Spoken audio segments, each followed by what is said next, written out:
فاتحہ.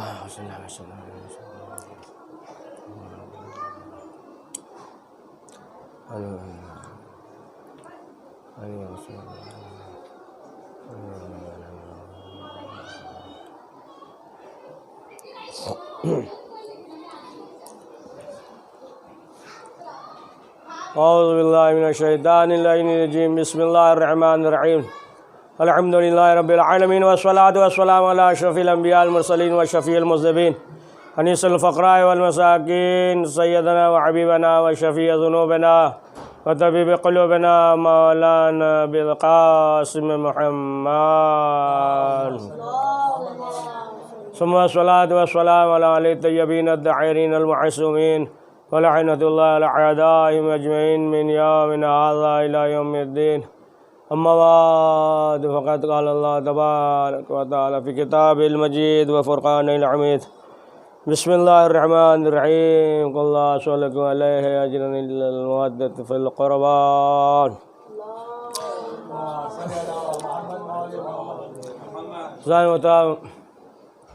قرآن مجید میں ارشاد ہو رہا ہے کہ اور بہت مشہور اور معروف آیت ہے، اور برابر جو ہے آپ مجلسوں میں اور دیگر جشن میں آپ سنتے رہتے ہیں، اور ہر ایک کو ترجمہ بھی معلوم ہے. یا رسول کہہ دیجئے کہ اجر رسالت کا عوض معاوضہ بدلہ ہم کچھ نہیں چاہتے سوائے اس کے کہ میرے اقربا سے محبت کریں، مودت کریں. تو یہ محبت ہے کہ جو اثر رکھتا ہے. ظاہر سی بات ہے کہ ہر چیز میں ایک اثر ہے، اور بغیر اثر کے یہ دنیا میں معاشرہ ہو یا مثلا جو ہے کوئی ملک ہو یا مثلا کوئی چیز بھی ہو، جغرافیہ ہو، دیگر چیزیں ہوں، تو بغیر اثر کے کوئی مسئلہ حل نہیں ہے. ایک کا اثر ہوتا ہے. مثلا جو ہے آپ دیکھیں کہ مثال کے طور پہ آپ بیمار ہیں، پورے جسم میں درد ہے، پورے بدن میں درد ہے، اور جیسے ہی ایک گولی آپ نے کھائی تو کیا کہا کہ گولی نے اثر کر دیا، یعنی ہم جو ہے ٹھیک ہو گئے. مثلا جو ہے سر میں درد تھا اور جیسے ہی گولی کھائے تو پھر ٹھیک ہو گئے، یعنی اس گولی نے جو ہے اثر کیا. تو اسی طریقے سے ہر چیز میں اثر ہے. مثلا مثال کے طور پہ آپ دیکھیں کہ ابھی مجلس ہو رہی ہے، مثلا کوئی ایک نوجوان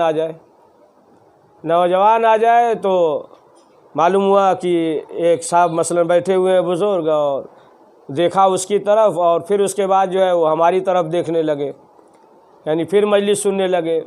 پھر کوئی نوجوان آیا، معلوم ہوا کہ دروازے کی طرف دیکھا، اور پھر اس کے بعد وہ ہماری طرف متوجہ ہو گئے، یعنی مجلس پھر سننے لگے.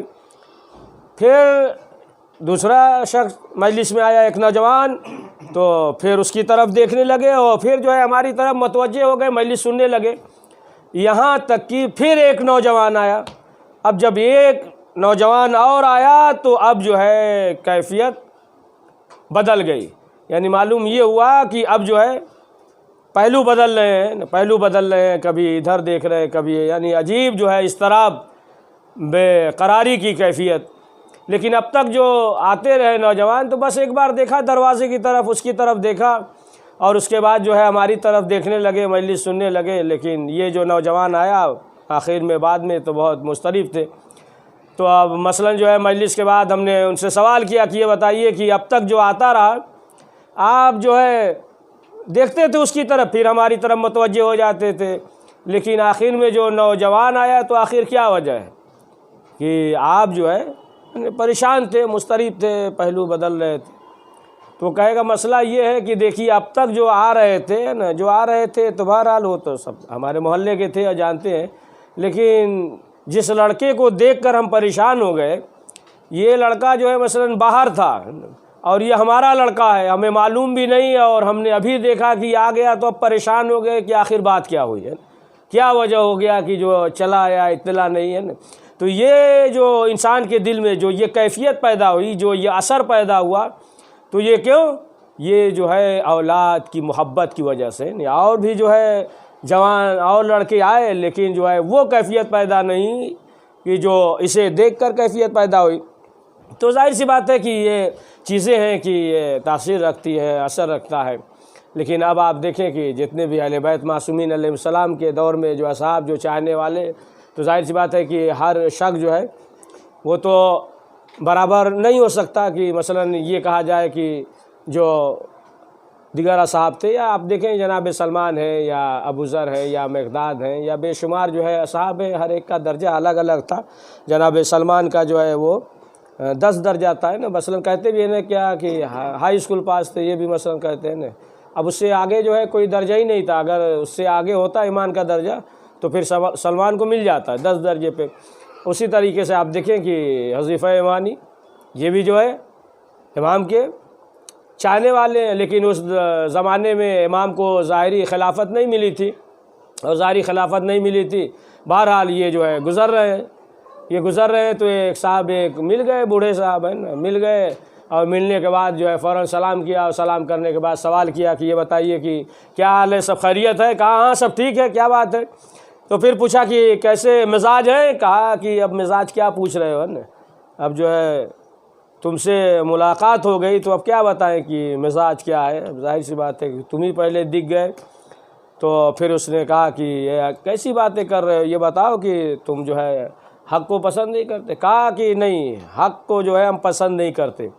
اب جب یہ کہا حذیفہ یمانی نے کہ ہم حق کو پسند نہیں کرتے، جب یہ کہا تو اب جو ہے یہ سوچنے لگے کہ یہ کیسا ہے، مولا علی کا چاہنے والا یہ صحابی ہے، عجیب بات کر رہا ہے، شرک والی بات کہ ہم جو ہے حق کو پسند نہیں کرتے۔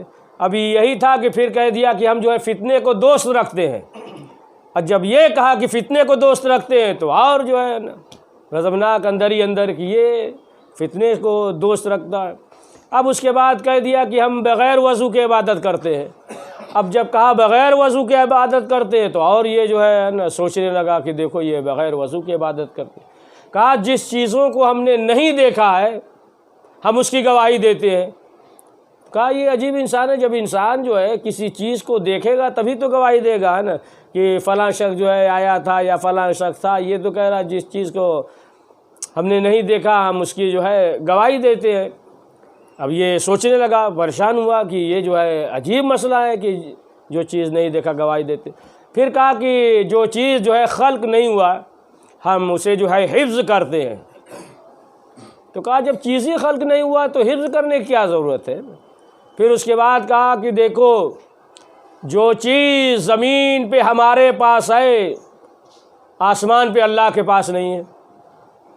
جب یہ سنا تو اب جو ہے اس نے کہا یہ تو پکا مشرک ہو گیا ہے نا، کہ اللہ کے اختیار میں تمام چیزیں ہیں، اور یہ کہہ رہا ہے کہ ہمارے پاس جو ہے وہ جو ہے آسمان پہ اللہ کے پاس نہیں ہے۔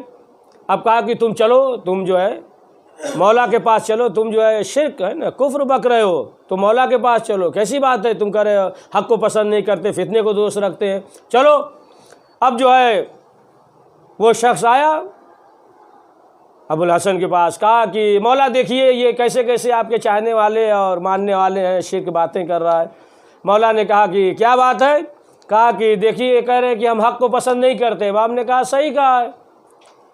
جب امام نے کہا صحیح کہا تو اب چونک گیا کہ مولا یہ کیسے یہ کہہ رہے ہیں حق کو پسند نہیں کرتے۔ امام نے کہا موت حق ہے اور موت کو یہ پسند نہیں کرتا۔ ظاہر سی بات ہے موت کو کون پسند کرتا، کون چاہتا ہے کہ مر جائے؟ کوئی چاہے چاہے نہ چاہے، لیکن ہم تو نہیں چاہتے کہ مر جائے، ہے نا۔ تو موت کہا کہ یہ موت جو ہے یہ حق ہے اور موت کو یہ پسند نہیں کرتا۔ پھر اس کے بعد جو ہے کہا کہ مولا یہ کہہ رہا ہے کہ ہم فتنے کو دوست رکھتے ہیں۔ امام نے کہا دولت یہ فتنہ ہے اور جو ہے وہ اسے دوست رکھتا ہے۔ پھر کہا کہ مولا اس نے یہ کہا کہ ہم جو ہے بغیر وضو کے عبادت کرتے ہیں۔ امام نے کہا کہ ہماری محبت اس کے دل میں ہے، یعنی امام کی محبت جس کے دل میں ہے نا، اب امام کی محبت ہے، اب جو کام کر رہا ہے گھر پہ بیٹھا ہوا ہے، لیٹا ہوا ہے، تسبیح پڑھ رہا ہے، تو وہ جو ہے عبادت۔ کہا کہ ہماری محبت اس کے دل میں ہے اس لیے جو ہے عبادت۔ کہا کہ اس نے یہ کہا کہ جو چیز خلق نہیں ہوئی ہم اسے حفظ کرتے ہیں۔ امام نے کہا کہ ہاں صحیح ہے، قرآن خلق نہیں ہوا ہے، قرآن نازل ہوا ہے نا، قرآن کو جو ہے حفظ کرتا ہے۔ پھر کہا مولا یہ دیکھیے انہوں نے تو یہ کہہ دیا جس چیز کو ہم نے دیکھا نہیں ہم اس کی گواہی دیتے ہیں۔ امام نے کہا کہ ہاں قیامت کو دیکھا نہیں ہے لیکن گواہی دیتے، اگر انکار کر دے تو پھر یہ مسلمان ہی نہیں رہے۔ کہا اچھا ٹھیک ہے، اب باقی چیزوں میں تو آپ نے وہ کر دیا، لیکن اب سنیے کہ انہوں نے آخر میں کیا کہہ دیا، کیسی بات کہہ دی کہ اللہ کے پاس نہیں ہے، بتائیے ایسا ہو سکتا ہے؟ امام نے کہا کہ کیا؟ کہا کہ حذیفہ نے یہ کہا کہ زمین پہ ہمارے پاس جو کچھ بھی ہے، آسمان پہ اللہ کے پاس نہیں ہے۔ امام نے کہا صحیح کہا ہے نا کہ تمہارے پاس بیوی ہے، اللہ کے تو بیوی ہے نہیں، تو صحیح کہا۔ اب جب سن لیا تو اب ظاہر سی بات ہے کہ کہا کہ اب تو معلوم ہو گیا، اب معلوم ہو گیا، اب چلے گئے سب واپس چلے گئے۔ اب جہاں یہ کھڑے ہو رہے ہیں نا، معلوم ہو گیا کہ اب اسی طریقے سے ہم بھی کہیں گے اور لوگ جو ہے اعتراض کریں گے، جب اعتراض کریں گے تو ہم کہیں گے نہیں یہ بات جو ہے نا صحیح ہے، اور جب معلوم ہو جاتا ہے کہ سامنے والا کمزور ہے تو تھوڑا آواز بھی ہے نا اور زور سے نکلتی ہے نا، جہاں معلوم ہو جائے کہ سامنے والا کمزور ہے تو آواز بڑھ جاتی ہے۔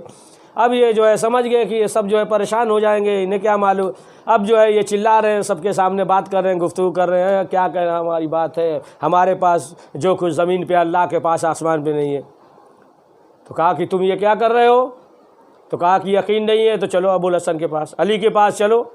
اب اس نے یہ سوچا کہ وہی جواب دیں گے کہ ہاں صحیح کہہ رہا ہے کہ اس کے پاس بیوی ہے اور اللہ کے پاس جو ہے بیوی نہیں، یہی سوچ کر آئے۔ اب جب مولا علی کے پاس آئے اور آنے کے بعد جو ہے لوگوں نے کہا کہ مولا دیکھیے یہ کیا کہہ رہے ہیں یہ صاحب۔ کہا کیا؟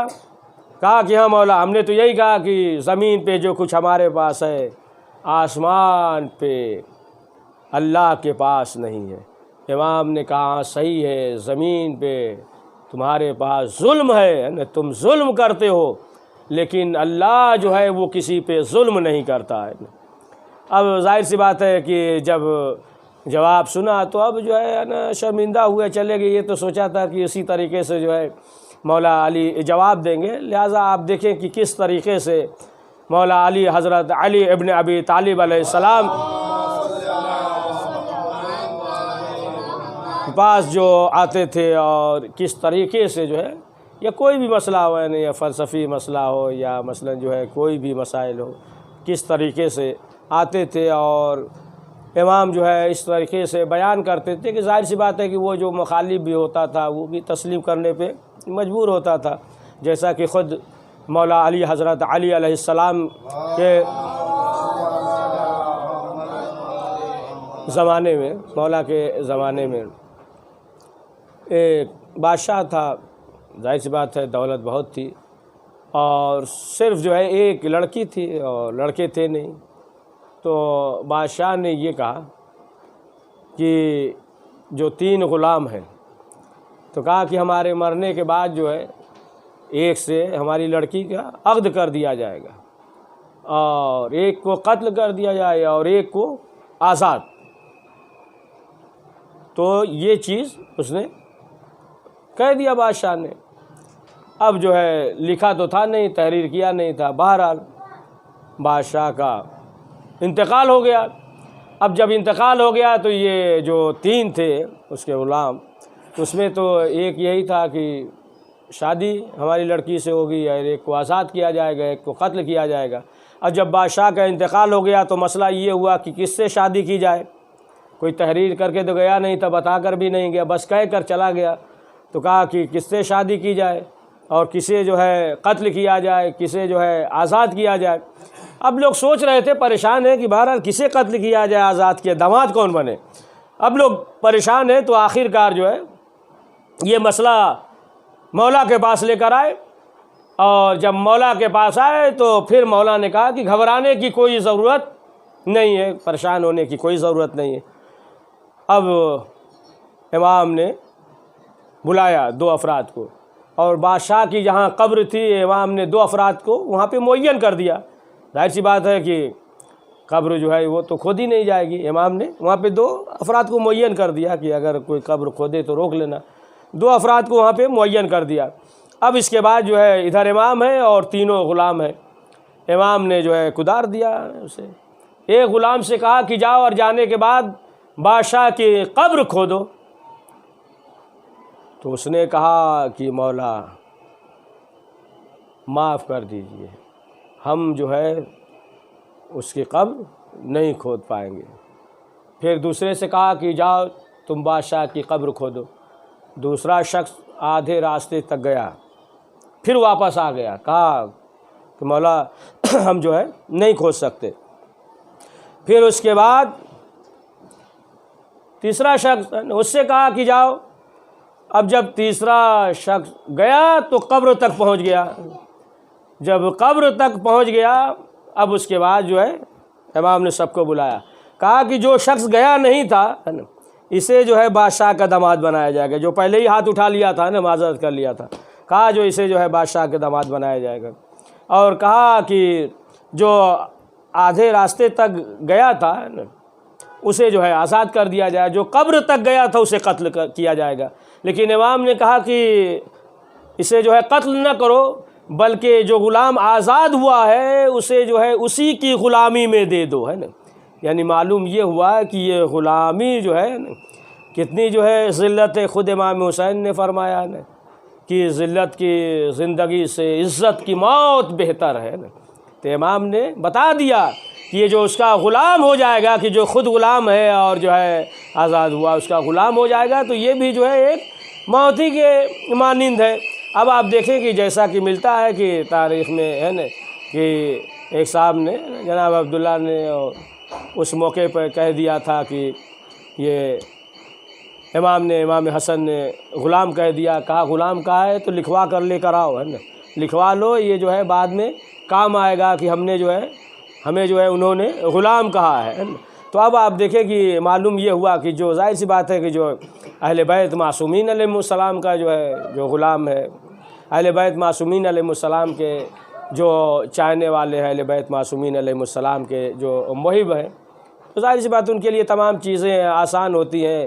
اور انسان جو ہے اگر یہ چاہے کہ تمام کمالات اور فضائل جو ہے اہل بیت معصومین علیہ السلام کے در کر لے، تو انسان کے بس کی بات نہیں ہے کہ انسان جو ہے اسے درک کر لے، انسان درک نہیں کر سکتا۔ یا جیسا کہ آپ دیکھیں کہ چھٹے امام جعفر صادق علیہ السلام کے زمانے میں ایک شاعر آیا، اور آنے کے بعد جو ہے اس نے قصیدہ پڑھنا شروع کیا، اور اس سے پہلے ایک شخص تھا، نادار تھا، غریب تھا، وہ شخص جو ہے امام کے پاس آیا، اور جب امام کے پاس آیا تو سوال کیا کہ مولا میں غریب ہوں، پریشان حال ہوں، کچھ دے دیجئے۔ امام نے کہا ہمارے پاس کچھ ہے ہی نہیں، لہٰذا ہم تمہیں کہاں سے دیں۔ تو اسے بھی اطمینان ہو گیا کہ جب خود امامی کے پاس نہیں ہے تو پھر کیا ہے، پھر ہمارے پاس نہیں ہے تو کون سا تعجب ہے، جب خود امامی کے پاس نہیں ہے، جب وہی غریب ہے۔ اطمینان ہو گیا، بیٹھ گیا۔ تو اب شاعر آ گیا، اور شاعر آنے کے بعد شاعر نے یہ کہا کہ مولا ہم نے قصیدہ کہا ہے اور چاہتے ہیں کہ آپ کو سنائیں۔ امام نے کہا سناؤ۔ اب جو اس نے قصیدہ سنایا تو امام نے خادم سے کہا کہ جاؤ جو اشرفی ہے حجرے میں لے کر آؤ۔ اب خادم جو اشرفی لے کر آیا، درہم دینار ہے، اشرفی لے کر آیا، اور جیسے ہی لا کر امام کو دیا، امام نے اسے دے دیا، لو۔ اب وہ دیکھ رہا ہے کہ ہم نے مانگا تھا تو انہوں نے کہا کچھ ہے ہی نہیں، اور یہ شعر سنا دیا تو اسے دے رہے ہیں۔ پھر اس نے کہا کہ مولا ایک شعر اور ہے، قصیدہ ہے، سنانا چاہتے ہیں۔ امام نے کہا سناؤ۔ پھر جو ہے اس نے سنایا۔ امام نے پھر خادم سے کہا کہ جاؤ لے کر آؤ تھیلی درہم کی، دینار کی۔ پھر لے کر آیا خادم، امام نے جو ہے پھر اسے دے دیا۔ پھر یہ دیکھ رہا تھا کہ ابھی تک تو کہہ رہے تھے ہمارے پاس ہے نہیں۔ پھر اس نے کہا کہ مولا یہ قصیدہ اور ہے۔ امام نے کہا کہ سناؤ۔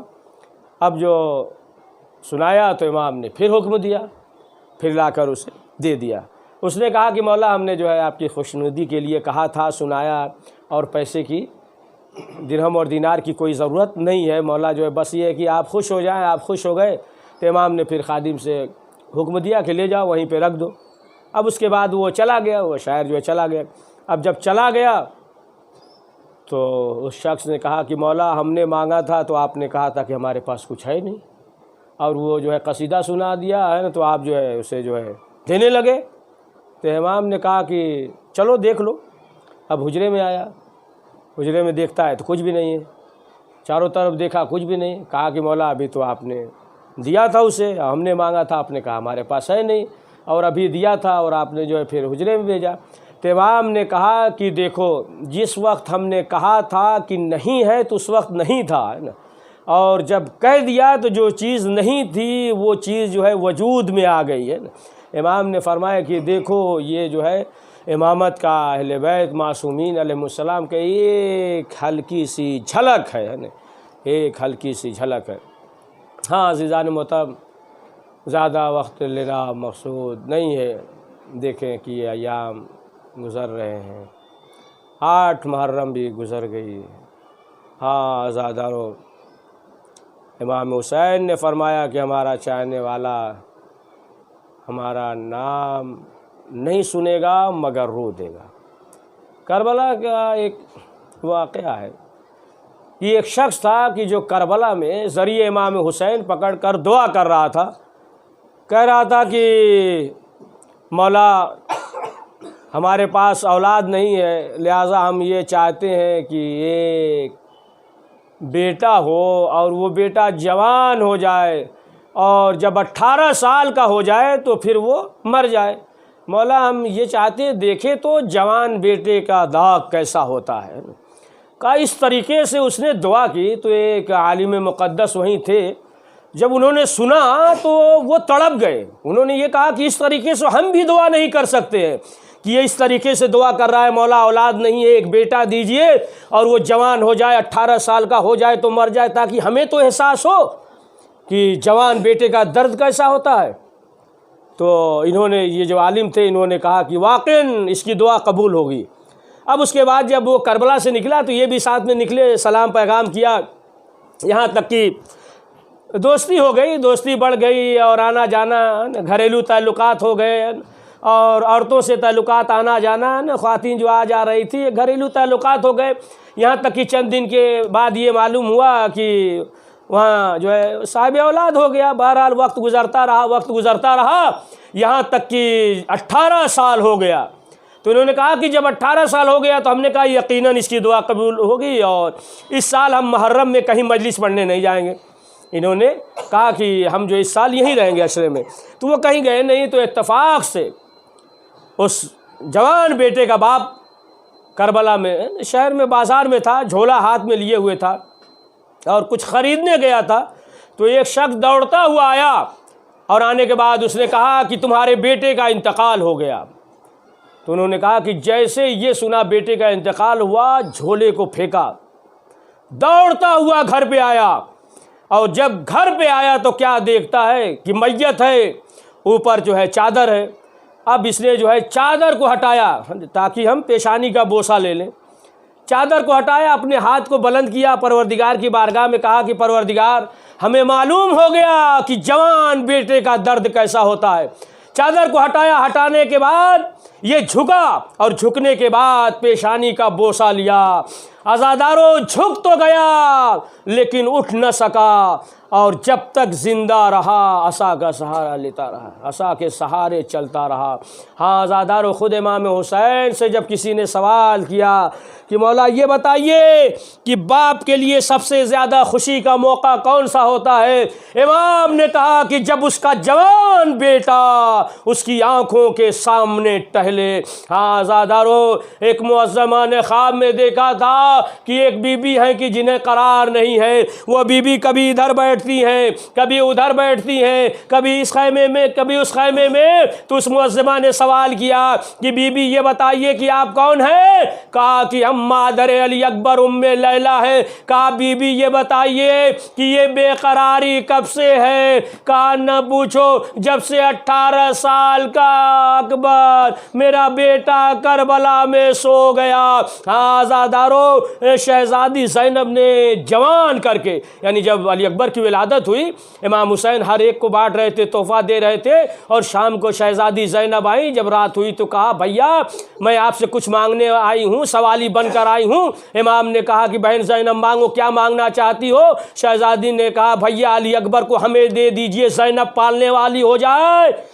امام حسین نے علی اکبر کو شہزادی زینب کے حوالے کیا، شہزادی بوسہ دیتے ہوئے چومتے ہوئے گھر پہ لائیں، علی اکبر کو جوان کر کے کربلا کے میدان میں لائیں۔ ہاں عزادارو، بس آخری فقرہ کہ جب یہ وقت آیا کہ علی اکبر مقتل میں گئے، ظالموں نے چاروں طرف سے گھیرا، ایک برچی علی اکبر کے سینے پہ لگی، علی اکبر گھوڑے سے زمین پر گرے، اور امام حسین کچھ دور لڑکھڑاتے ہوئے چلے۔ دیکھیں بوڑھا باپ کتنی جلدی کر رہا ہوگا کہ جوان بیٹے کی میت پہ پہنچ جائیں۔ اب جو امام حسین پہنچے، دیکھیں ہر ایک کی لاش کو امام حسین نے اٹھایا، لیکن کبھی کسی سے مدد نہ لی، کبھی نہیں کہا مدد کرو۔ لیکن جب جوان بیٹے کے پاس آئے، خیمے کی طرف رک کر کے آواز دیتے ہیں، اے بنی ہاشم کے بچوں آؤ، بوڑھا باپ ہے، جوان بیٹا ہے، ہاں آزادارو۔ امام حسین نے آستین چڑھائی، ٹوٹی ہوئی برچھی کو پکڑا،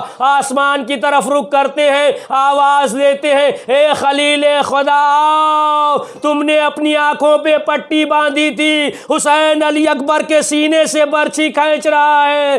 اب جو برچھی کھینچی، علی اکبر کا کلیجہ باہر نکلا، حسین نے منہ پہ منہ رکھ دیا، ارے بیٹا اکبر، ارے بیٹا ولدی وسيعلم الذين ظلموا من قلبي ينقلبون۔ یا حسین، یا حسین، یا حسین، یا حسین، یا حسین، یا حسین۔ اکبر تمہیں معلوم ہے کیا مانگ رہے ہو؟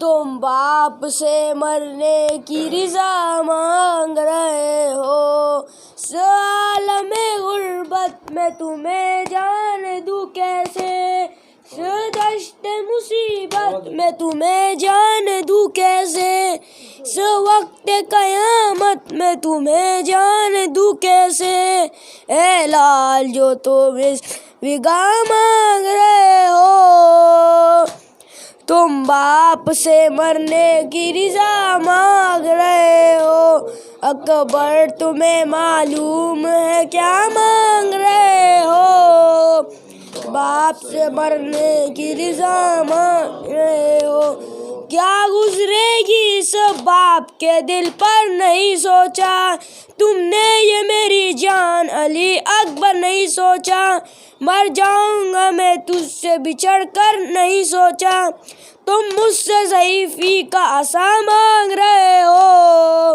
تم باپ سے مرنے کی رضا مانگ رہے ہو، اکبر تمہیں معلوم ہے کیا مانگ رہے ہو، باپ سے مرنے کی رضا مانگ رہے ہو، دل روتا ہے نظروں سے اگر دور ہو بیٹا، کس طرح جدائی تیری منظور ہو بیٹا، تم ہی میری آنکھوں میری نور ہو بیٹا، مجھ سے میری آنکھوں کی ضیا مانگ رہے ہو، تم باپ سے مرنے کی رضا مانگ رہے ہو، اکبر تمہیں معلوم ہے کیا مانگ رہے ہو، تم باپ سے مرنے کی رضا مانگ رہے ہو،